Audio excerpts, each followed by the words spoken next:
today by the ASAP Policy and Practice Group. So they'll do a brief introduction of their group. We'll have remarks from our presenters, and then we'll have discussion and Q&A. So for those who might be new or don't already know, this is the Climate Migration and Managed Retreat Group out of ASAP, and we meet every month, and this is our monthly meeting. For 2021, our goals are, these are our top 3 goals, to improve our administration, to have a curriculum format as you're experiencing right now, to produce a manifesto and a policy advocacy kind of agenda, and then to spotlight our members and ensure that we have a place for a resource exchange. Again, this year we published our manifesto, which is a guiding document to share how we as professionals in the climate migration and managed retreat field should be striving for, what our values are, what kind of the issues we should be focused on are just as a group. And then in terms of our series, we already did our Housing Future series. We are currently in our Receiving Community series. We're probably going to take a break, and then we'll have our check-ins meeting where it's just our network members, and then our last series will be on this fall, and that's to be announced. Poster for our series today. We already have speakers for August, and we'll send this is in your email. So we also want you to get excited for our August session with a bunch of other folks as well. And I'm going to pass it over to Gavin from the Policy and Practice Group. Is Gavin here to introduce the group? I'm here. How's everyone today? So yes, I'm Gavin Dillingham, and I participate on the Policy Practice Group. I do not lead it, but I'm happy to kind of give an overview of what our group is up to. We also meet on a regular basis, on a monthly basis here, and welcome anyone to join us anytime you would like us to, or would like to. We do, quite a bit of, federal work, most recently, really trying to promote the adaptation policy space for ASAP members. Most recently, we actually put together comments for the Securities Exchange Commission in regards to climate risk disclosure. But in the past, we've put together a policy paper for the incoming Trump administration. I've done some work with the U.S. House of Representatives Select Committee on the Climate Crisis. I'm sure many of you probably have seen that or read through that paper there, or that document there. We've put together a set of policy priorities, largely an opportunity to really promote climate resilience and climate adaptation and regulatory policy decisions, as well as kind of build up the practice of resilience and adaptation. So pretty busy, robust group. We have, if you go to the mini page, or I'm not sure if it's called microsite, on the ASAP website there, you can kind of identify and follow those policy priorities, as well as see what policies we're tracking here. So we appreciate being invited to participate in your meeting today, and look forward to seeing other members kind of join and work with the policy group. So thank you. Gavin. All right, and then next I'm going to pass it over to Judy, who organized this series, has been leading and doing such a great job, and she'll lead for the rest of the session. Thanks, Colleen. I also wanted to acknowledge Rachel, Jacobson from ASAP, who's been my partner in organizing this series. So thank you very much, Rachel. And as Colleen mentioned, this is the second in our 3-part series on receiving communities. I wanted to, for those who weren't with us last month, I just wanted to highlight, last month we focused on this series, the first part on in-migration, to kind of get the lay of the land in terms of the scale and the drivers for receiving communities. We were joined by 2 investigative journalists. Abram Lustgarten from ProPublica helped represent the international perspective. He's been doing some reporting on an ambitious modeling project between the World Bank and City University of New York.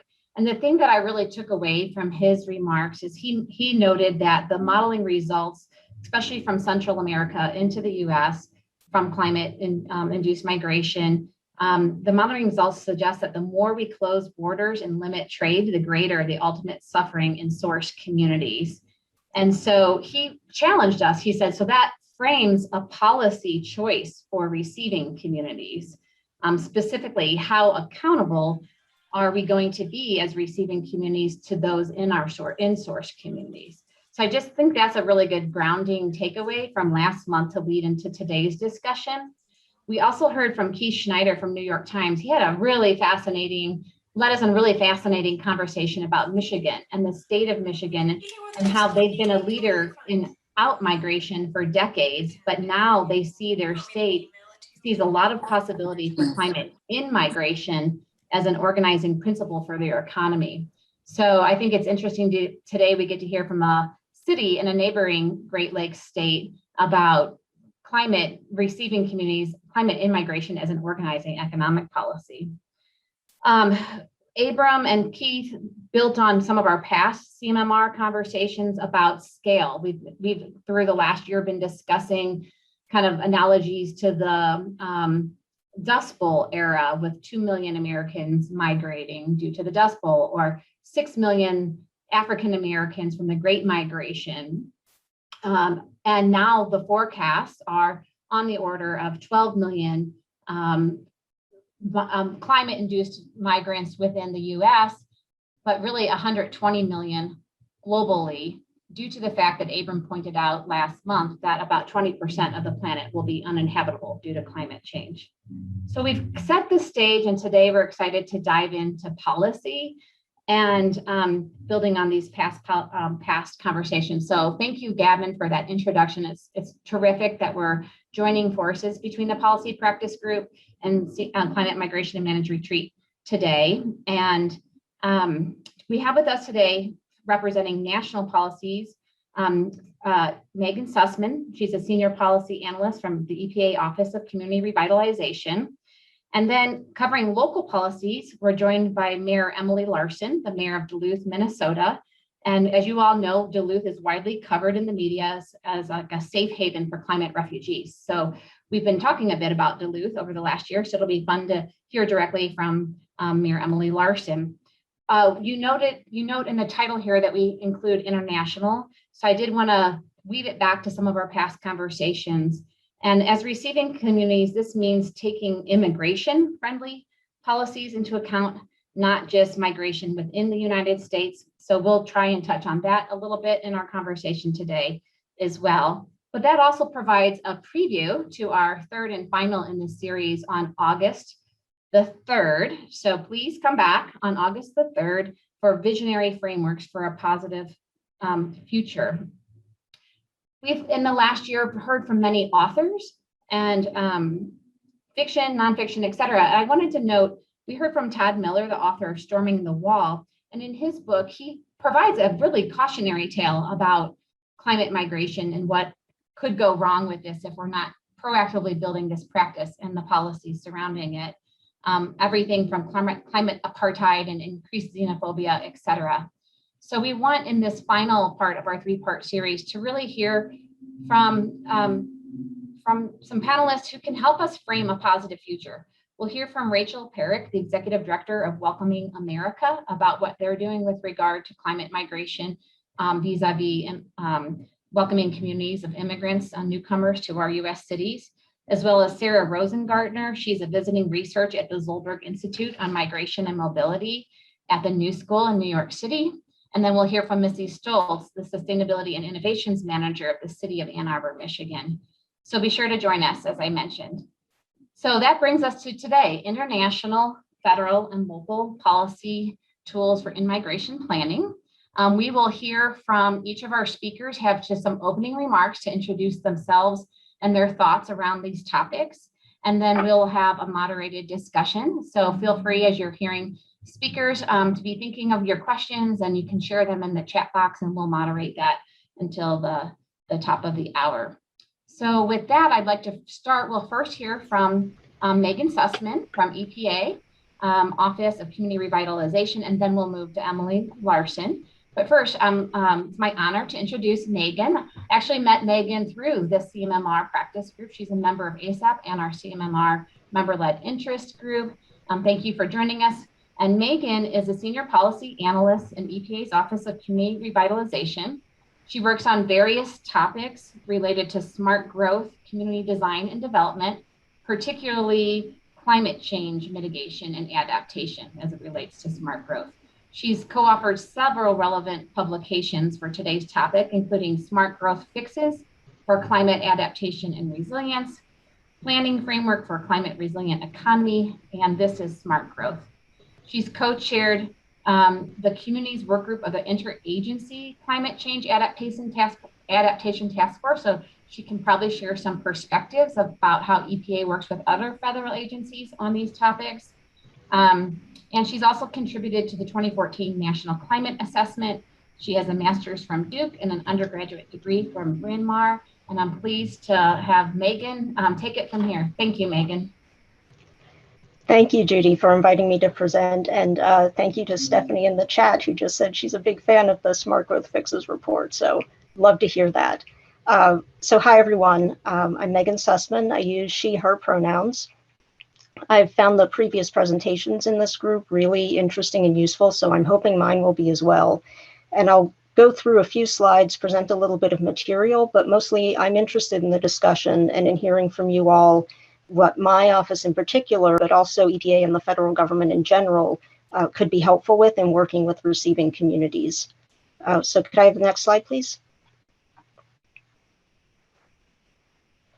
So the Office of Community Revitalization is part of EPA's Office of Policy, and I'll just explain a little bit about what we do so that you have some idea of the kinds of things that we work on. So we're a bit of an anomaly in EPA. We're non-regulatory and we don't give out grants.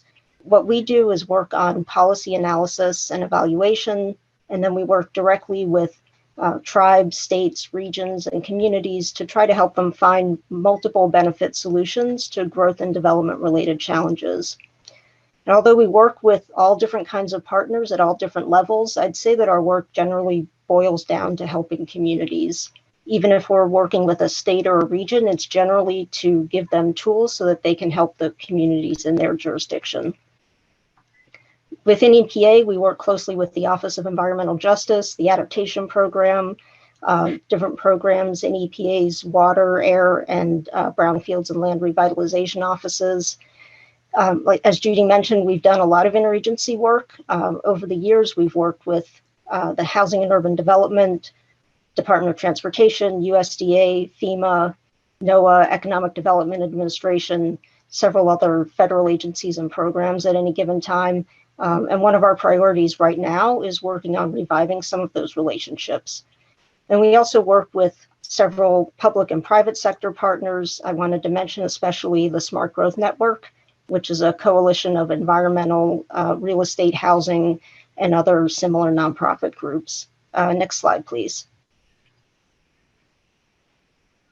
So, as I said, we do policy analysis and evaluation and research. We write publications and we create and refine tools, everything from a simple checklist to really complex geospatial tools. You can find those at our website, which I realized I forgot to put on the slide, but I'll put it in the chat when I'm done speaking. But if folks don't have access to the chat, it's www.epa.gov/smartgrowth, all one word, smart growth. Our other big line of work is our technical assistance. We have several programs right now that are focused on pretty narrowly on a specific challenge or a specific lever for change. So regional disaster resilience, using local foods or outdoor recreation as drivers for community and economic revitalization, looking at emerging mobility like scooters and things like that, and looking at how civic institutions can help create an anchor for revitalization. And in the past, we've also looked at how things like healthcare facilities or broadband access can drive revitalization. We do these projects through on-the-ground workshops, although with COVID, they have been virtual. Generally, we hire an expert consultant team, and then we have our staff and usually somebody from EPA's regional office and we bring in other federal partners as appropriate. And we'll work with the community to help them get public and stakeholder input to develop a clear vision, explore and refine implementation strategies and specific next steps, and identify barriers to what they want to achieve. And those barriers can sometimes be created by their own policies, and they might not have realized that. So the communities get access to these national experts. They learn about how places very similar to them have dealt with these kinds of challenges. And we can often help them align their plans with federal funding programs that will help them implement their vision and the next steps. As some of you might know, a lot of federal funding programs are pretty siloed and pretty constrained in what they'll fund. And so they don't often align very well with the kind of complex interconnected challenges that communities have, and we can help with that. And we use what we learn from these projects and what we hear that communities need, both when we go out to actually work there and just when we're hearing back from them when we get applications for our technical assistance work. We use that to create tools that other places can use. Next slide, please. So here's where I have to give the disclaimer that this slide here is just ideas that I've been thinking about. It's not EPA policy. It's not even something that's being talked about as EPA policy. It's just to help spark discussion here. Nothing here should be attributed to EPA. And I need to be emphatic about that because we can't get out in front of the administration on this issue. And it's very politically touchy when the federal government talks about managed retreat or relocation or migration. It's a whole different vibe from when a community is discussing it internally. Some people are going to hear it as the federal government is telling you you have to move or telling you where you have to move. So the ideas that I've been looking at are mostly around where my office or EPA or the federal government could provide tools or policy help to other levels of government. So I'm keeping my eyes open for opportunities at other federal agencies and in the administration. If there were to be something like an interagency task force, as there was in the Obama administration. Back in the Obama administration, some of my colleagues were involved in HUD's National Disaster Resilience Competition, and that's the kind of thing that we would try to be engaged in again if it comes up. But I haven't heard anything about domestic climate migration so far from other agencies or from the administration. There was an executive order on climate migration, but it was about international migration. And the American Jobs Plan's only mention of anything like managed retreat was a really quick mention about helping the most vulnerable tribal communities relocate. And again, I'm trying to be really careful and not get out in front of what the administration has said so far. So with those caveats, I had two main ideas for where my office and I could be useful. The first would be to follow our technical assistance model and work directly with different levels of government to help them design a policy now, ideally before they have to deal with a lot of internal migration and movement. I worked many years ago on a publication to help communities that have former military installations turn those installations into mixed-use neighborhoods. And there's some parallels there if you were going to create an entire community from scratch, like if you were moving a large neighborhood in one group. My office also has a lot of experience working with redevelopment and infill. We've worked for a long time with smaller rural places to help them revitalize economically. So, could we help revitalize rural towns or Rust Belt cities with new residents who are moving to get away from climate hazards? Where would those new residents live? Where would they work? How would they get around? Where would the kids go to school? Can we ensure that they're moving into a community and a home that's at least equivalent to, and ideally, especially for people who are moving from places with environmental justice concerns, better than where they were before? So those are all the types of considerations that would go into something like this. That would be a pretty big project. It would depend not just on the administration wanting to work on this issue, but also on my little office getting money to do that.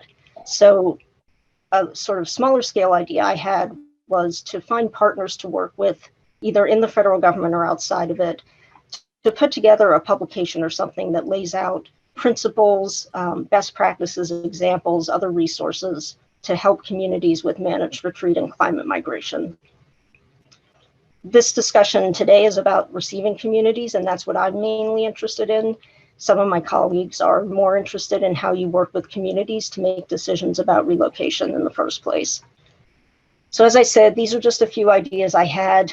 I started thinking a year or two ago about what we might do if we had an administration that was willing to work on this issue. So I haven't talked to anybody outside of my office about this.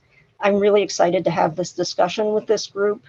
I want to hear from you in this discussion, but also feel free to contact me afterward where you think we might be helpful. And again, that could be my office or just the federal government in general, and what you're hearing from communities about what they need.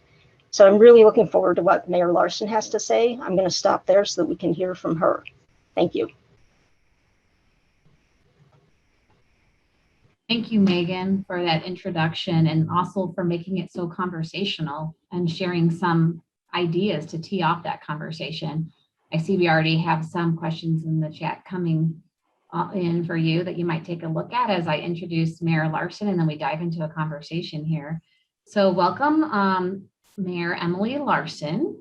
So happy to have you today. Emily was elected Mayor of Duluth in November of 2015 with 72% of the vote.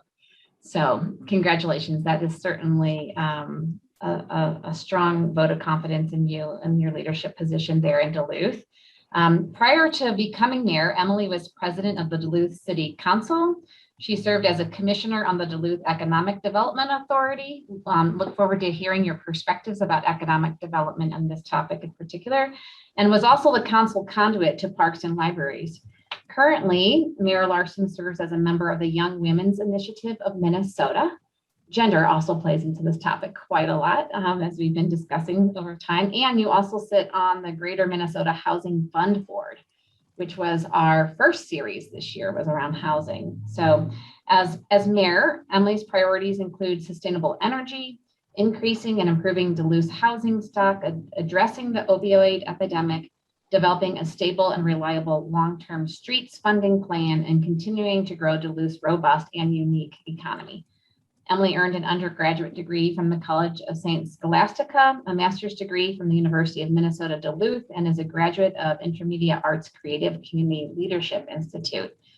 Emily is also a trail runner and active trail runner and a full-time admirer of Lake Superior, and is married to Doug, and they have 2 sons together. So thanks for that kind of warm and personal information that you're sharing with us. You have a lot going on, and we're so thrilled to have you join us today and share some of your perspectives from a leadership position as a receiving community. Thank you, Emily. Great. Well, thank you, Judy. That was really a nice introduction. And thank you to everybody who's on the call today. It is really a pleasure to be here. Ordinarily, you would be hearing from Mindy Granley, who is our sustainability officer for the city of Duluth. And I am absolutely the stand-in because she is the person who can get right in the weeds with you and appreciate the many complexities and layers about the work that is before us in terms of climate adaptation and some of the elements that I know are on the agenda for whether it's this meeting or another one about, planned relocation and migration and all of the things. So I am really happy to be here. I think, what I can offer this conversation is a little grounding in terms of approach in policymaking. We were just hearing from Megan, I believe it was, about the EPA and the positions of that organization and the tools that they have. We are District 5 EPA. We work very closely with our staff in the EPA to make sure that we are leveraging everything that we possibly can, but that we are on the front end of investments and planning for climate adaptation and resiliency. So I think I'll start by saying I've been elected for 10 years, 6 years as a mayor, and I'm excited about how I have learned to really grow into that lever of policymaking and to be big and bold based on the values, not just of this community that I live in, but on the values of a shared humanity. My background prior to being elected is social work. I did that for 15 years, primarily with people who experience housing instability. And I live in this incredible city. I'm looking out the window now. I'm in this very strange space here because we're under construction a little bit. But the city of Duluth, just to kind of give a little bit of context, it has been, in the news in a few different ways around climate migration. But the city of Duluth is 86,000 residents. We are 2.5 hours north of St. Paul, Minneapolis, so the Twin Cities. We, like I said, 86,000 residents. We have 6.7 million tourists every year because we are just incredibly beautiful. We are right on the corner of Lake Superior. We are a city on a hill, and I actually think of Lake Superior as kind of the basin of a hand. We have 42 creeks that run down the hill. There's a trail system that connects all of these creeks at the top of the hill. About 35% of our land is parkland, undevelopable. Many mayors would see that as, a deficit, an untaxable deficit. I see it as a quality of life bonus, big time. So the ethic for us of being grounded in the natural world and being connected to what happens in it, whether we can control weather or whether it is controlling us, is a very present reality for us. So, a handful of years ago, we had really significant storms that, caused tremendous flooding. Actually, we had never really previously been in such a floodplain, and we clearly are now. Probably 2-3 years later, we had this tremendous windstorm that knocked out power to 60-70% of my community for a series of days in the middle of, a sticky, hot swell here in the city of Duluth. We have had tremendous impact, hurricane force storms on the shore of Lake Superior. So we really consider ourselves a coastal city based on the fact that we have this kind of weather impacting us. We're also an international seaport. So we have an economy that's really based on transportation and based on manufacturing, based on mining of minerals. And then also we're the regional center. We provide healthcare, education, culture, and arts to, people across the region. So we're a really wonderful city. Hope you can come see us sometime. But I woke up this morning thinking about this, actually my morning run. I was thinking about this presentation, and, before I even went out for my run, I was drinking my coffee and I was reading about Lake Mead, and I was reading about the fire and oil spill in the Gulf of Mexico. I was thinking about the drought that we're experiencing in so many places that relate to agriculture and our food systems. And then I was thinking about the Canadian wildfires, which for us are creating a haze, literally a haze for the past many, many days, and an air, issue for people who have breathing problems. So, the idea of climate resilience, climate adaptation, climate migration is not a future thought. All of you know that it is already happening. So when we had a professor bring this topic up to us a couple of years ago, actually, and that was in the New York Times, and we've been on CNN and other things around this research about climate migration. The first time I heard that as a topic, as not just an area of research, but a potential reality, it was really quite unsettling and scary. It was not pleasant. I don't like the idea that people are leaving lands that they have lived in, whether it is, cultural land that they have inherited for centuries, whether it is a house or neighborhood where they grew up and were raised by their parent or grandparent. People are leaving their family story behind to find a new place to live. And that is terrifying to me, quite frankly. I don't like that.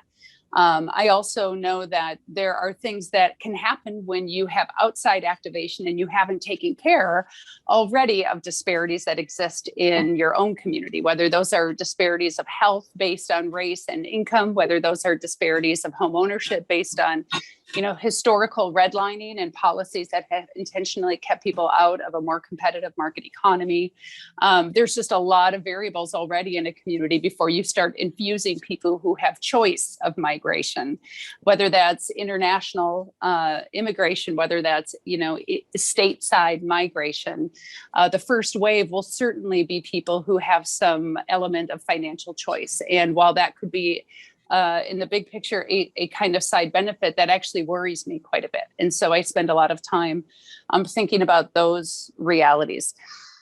Some of the factors that we have considered here, we've been doing some really significant projects as it relates to fortifying our seawalls and ensuring that the economic development that happens along our lakeshore is fortified and supported, but that we also continue to live as much in concert with the lake as we possibly can and continue to provide public access to the lake. So there are some very core values that lead us forward in our decision making, whether that is working with the Corps of Engineers, the DNR, the EPA, or FEMA. Really, how do we put sense of place, sense of person at the forefront of our climate adaptation strategies? One of the big vulnerabilities we do have as the city of Duluth is we do have a 5-mile, sand spit, I suppose. I'm not sure what the, more preferred term is, but a 5-mile stretch of land called Park Point that literally is a sandbar that is built in part on dredged material. It's gorgeous. It's actually so beautiful there. But as you can imagine, there's erosion. There is, again, multi-generational assets tied into this land. There's infrastructure. There's flooding of infrastructure when the water table gets too high. I think what I have found most of all and more than anything is that the cost of climate resilience, adaptation, and reaction is it's exponential. It is not something any local leader can tackle alone. It's not something that even, local and state can do. We need our federal partners. We need insurance partners. We need all, everyone we can get to sit around the table, because the reality is it's not anyone's fault and it's not anyone's problem, because it's all of our fault and it's all of our problem. And so really trying to ground the conversation in some reality of the moment, and in kind of respecting that this is a real problem all of us are in, and we have to find a way to get out of it. So some of the variables that I really think about, and then I'm going to end my comments to see where you want to go in the discussion. The things that I get excited about as it relates to climate science and adaptation and climate migration is the cultural activation that can happen, the realization, the kind of greater mind thinking on this, that people are getting it, people are understanding. Not only are these unavoidable anymore because we're already kind of past that point of return, but making the right decisions aren't actually choices we get to have anymore. They're just things we need to do and take responsibility for. I get excited about that. I get excited thinking about Duluth, Minnesota is an incredible place to live, and how amazing that we could welcome sense of broaden our sense of space and vision and place with bright ideas from across the country and across the world.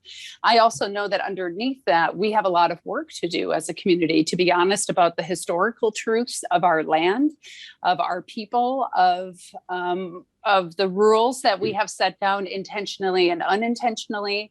If we're going to think about sustainability in a holistic way, we have a lot of work to do there.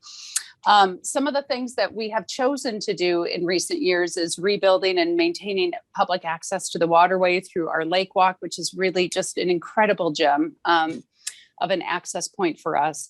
We, through the American Rescue Plan, are choosing climate and adaptation in a variety of different ways, including housing, and investing 35% of our American Rescue Plan dollars into expanding affordability and launching an affordable trust, a housing trust fund, and doing a lot of work in the housing space. And we are really kind of a statewide leader in how we have embraced and really put that at the forefront in an unapologetically direct way with this community. And we have gained their support. And then also just some of the energy resilience elements that we're looking at, whether it is maintaining the, working on the air in this City Hall building, which is one of the things that we need to be working on and will be working on soon, to make sure that we are protecting the health of workers here, looking at how we are doing and asking for appropriations on the federal level to advance our energy goals, our sustainability goals, and preparing our community for greater activity and activation as it involves expanding our population through climate migration, and then doing some serious equity action work as a community, being bold and forthright about, our collective commitment to one another and the covenant we have to move forward in as fair and equitable a manner as this community possibly can.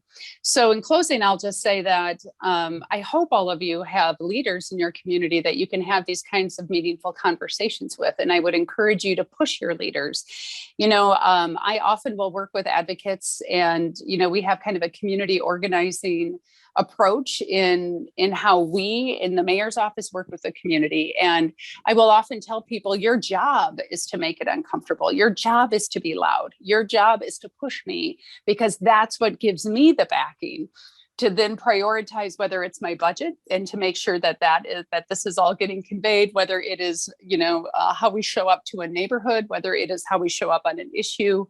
That this work is big, it is bold, it requires action now. And so, I'm eager to hear some of your perspectives on what's happening, but I do want you to know that here in Duluth, we really value people's humanity. We see our role as setting a floor of what's acceptable as government and setting the stage of ideally making sure that people can have good, fair lives built upon the values of justice here in this community, and that we see our job as showing up in ways that are meaningful for our residents on issues that are important to them. So I'm excited to hear what other elements of the conversation are out there, and really excited to be here. So Judy, I will send it back to you. Awesome. Thank you, Emily, for that introduction on what you guys are doing and what your challenges and opportunities are. Your language around human-centered really resonates with this group. I'm thinking of Rachel and ASAP and the mission and the words that she shared with us last month about that. So that really resonates with this group. I guess I'm going to have a question for both Megan and Emily, if you could address that, and then we'll dive into the questions from the audience. I see we already have one audience member, Megan, just kind of wanting a status update, like where is HUD now? And I know you're not HUD, but you have some interagency experience. So I think people are curious about that. And then we also have had some suggestions for you, Megan, that maybe you could react to. But my question for you, Emily and Megan, I guess putting myself in your shoes, Emily, you're describing a lot of things that are already happening with regard to the big, bold actions you're taking around climate resiliency and adaptation for your existing community. And I guess the thing that I've been thinking a lot about for receiving communities is how do we overcome an anti-growth mindset in general? And Megan, you have a smart growth history, so you might have some perspective. Like fundamentally for receiving communities, do we need to get over an anti-growth mindset because our communities, even if they're receiving communities, are overwhelmed with their own climate resiliency challenges, let alone to bring in more residents? So I guess it's a global question. How do we overcome anti-growth? And maybe a subset of that, you'd mentioned, Megan, working a lot with rural communities or revitalizing Rust Belt communities. Is that a foregone conclusion that only communities that are trying to grow are going to be these receiving communities? Or is there some other type of receiving community? And I guess the other corollary to all of this is if we are overcoming anti-growth sentiment, do we have to be addressing, like, how ready is Duluth to receive, for example, a diverse influx of migrants? We're talking people from all over the world or all over the country, and kind of like acceptance of diversity and that people-centered mindset. I said it's one question, but you guys can just maybe each have a little reflection on just that macro question, like, is this only for communities that really want to grow, receiving communities, or do we have an anti-growth sentiment we need to address in this?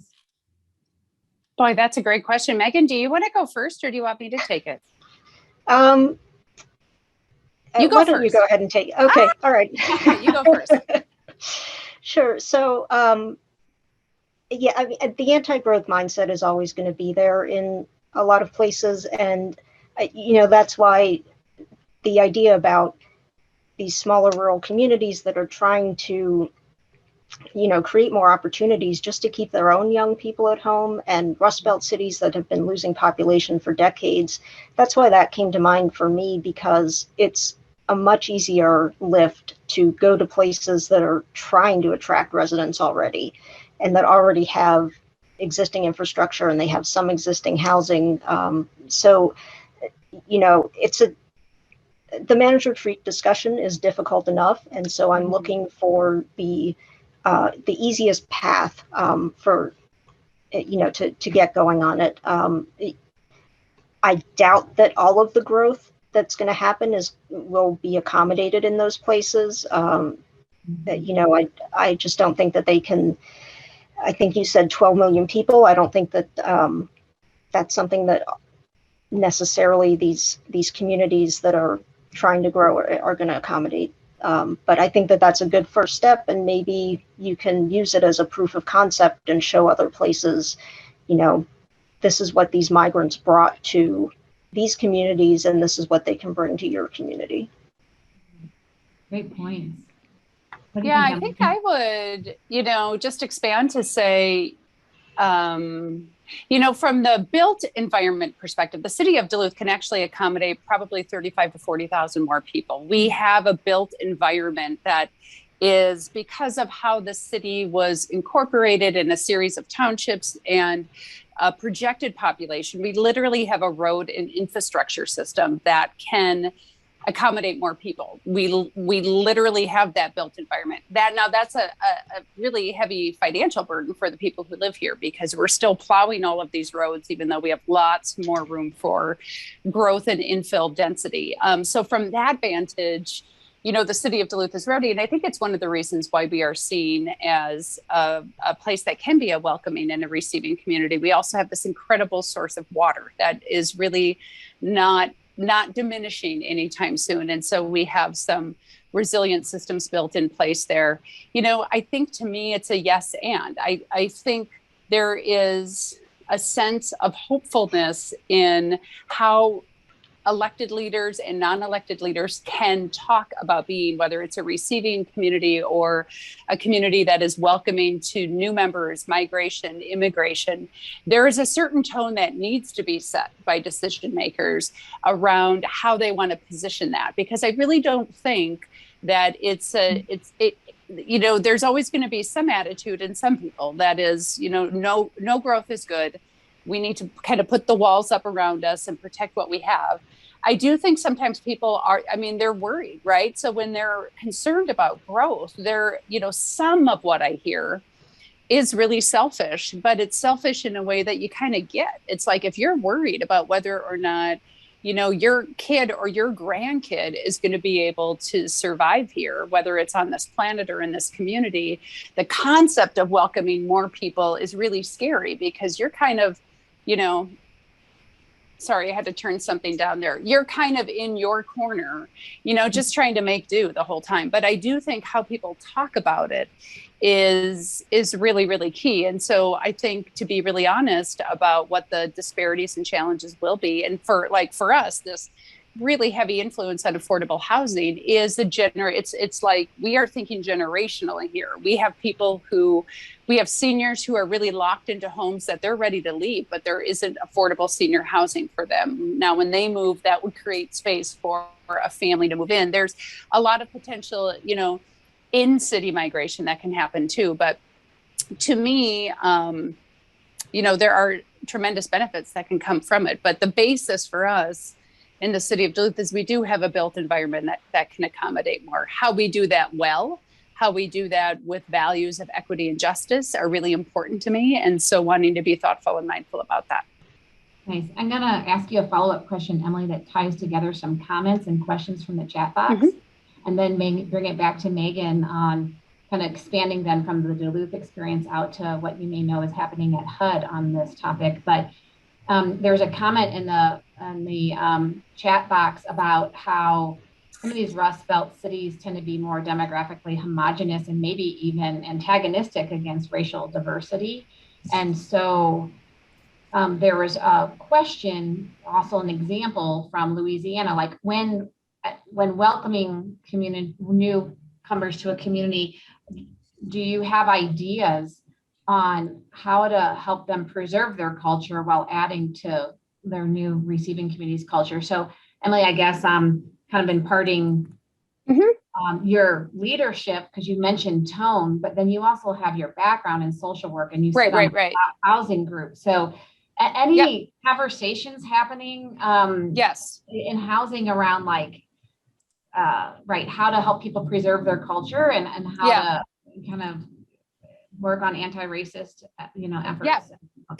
No, I appreciate that. These are really hard conversations to have, and how you can have that is, each community, I guess, has to figure it out on their own. But yes, we are having those conversations, and that's both like an internal City of Duluth equity action team, very prioritized around how we are speaking, showing up, creating a culture within the city that is dynamic and evolving and reflective of leadership that reveals itself in lots of different identities and what that can look like and why that is good. It is also about having that conversation on the outside then too. And part of my very strong feeling has been that until we have to lead by example. And so a city leader, a city organization has to be able to say, it is hard work. These are really painful conversations that are about sharing a truth and being honest about the benefits that many people receive that have been very intentional for you to benefit from, that have really literally held generations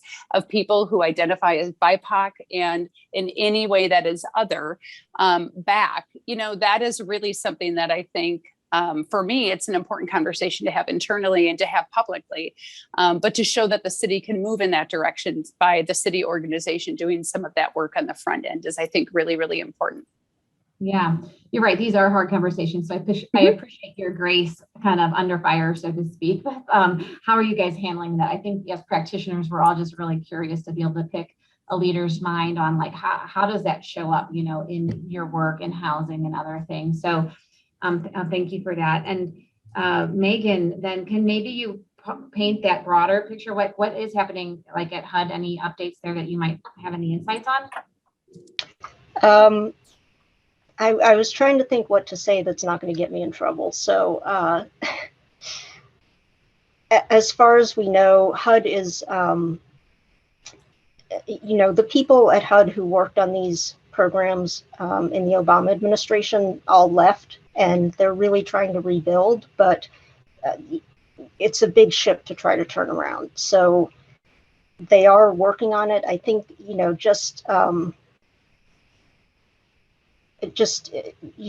from what I have seen, it's been a little bit harder to find the right people there now than maybe at some other agencies. I don't know. I haven't heard anything specific about whether there's going to be a new disaster resilience competition, if there's what's going to happen with the Community Development Block Grant Disaster Resilience Funds. I haven't heard anything specific, so I can't be very helpful about HUD.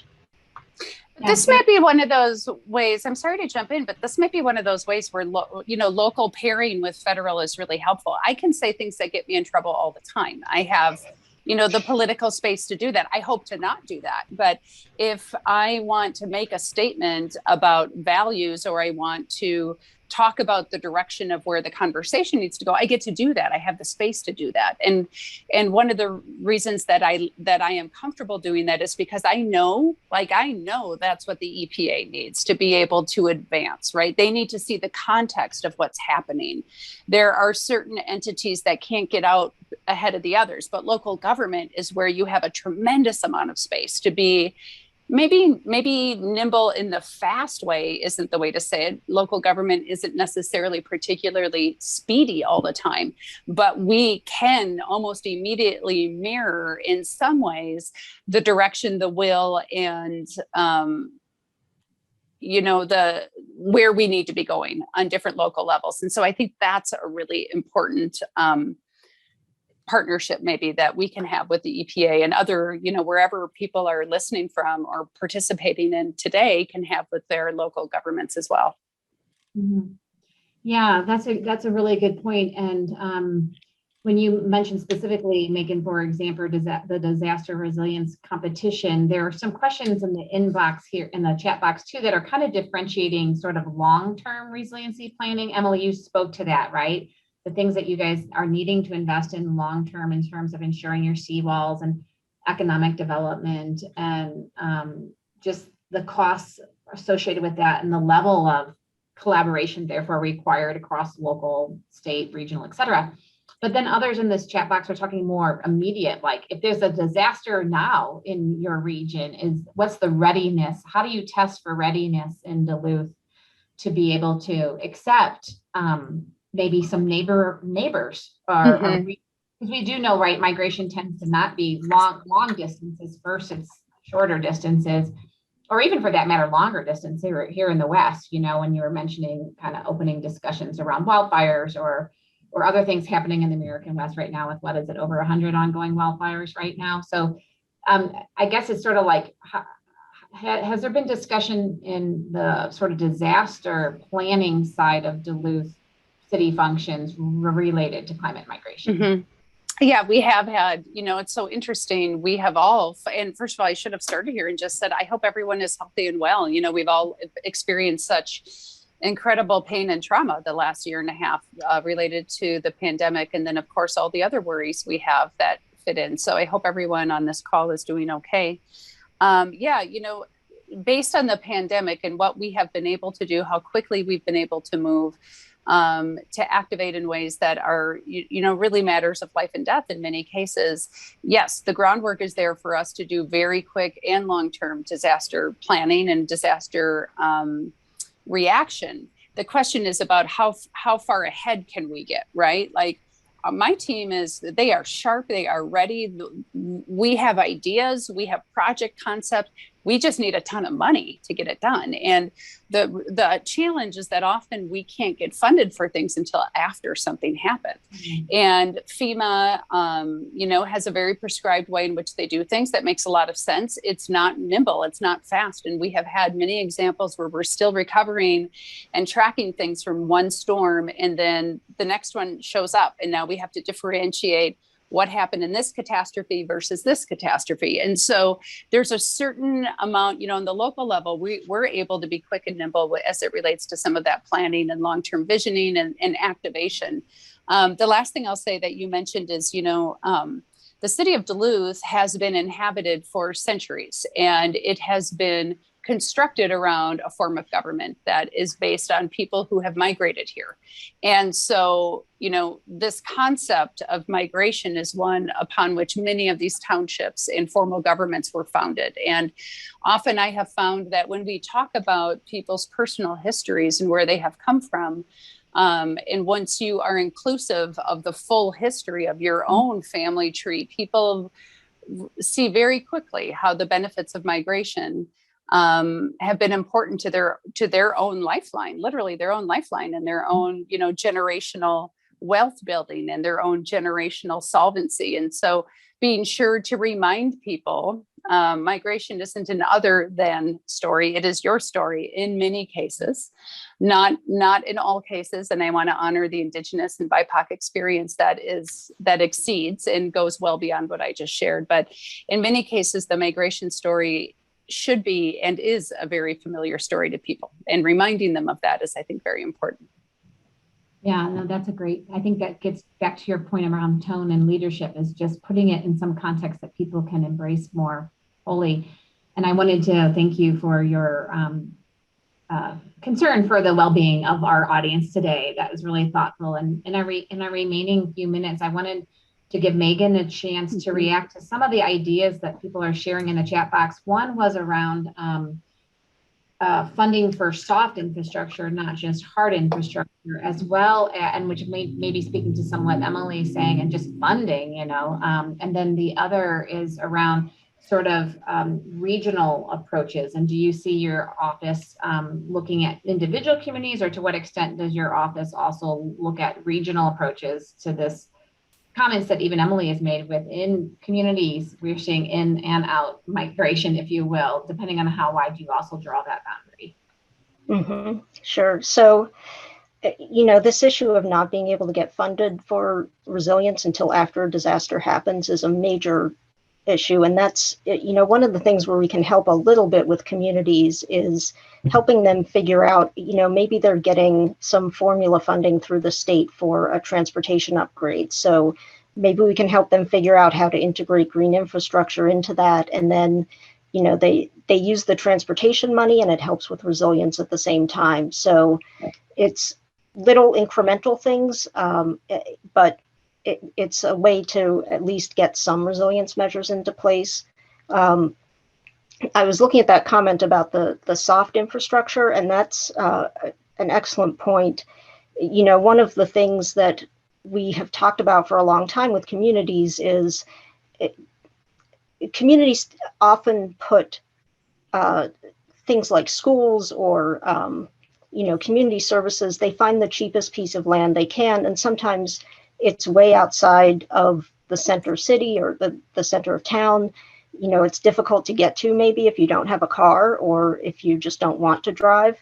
So we have worked a lot with communities, helping them to make sure that they've got maybe their healthcare facility downtown, a local clinic or something like that, or they have a community kitchen or some other civic building or use that is right downtown. So that's the kind of thing that, we're not social workers. We can't help with the actual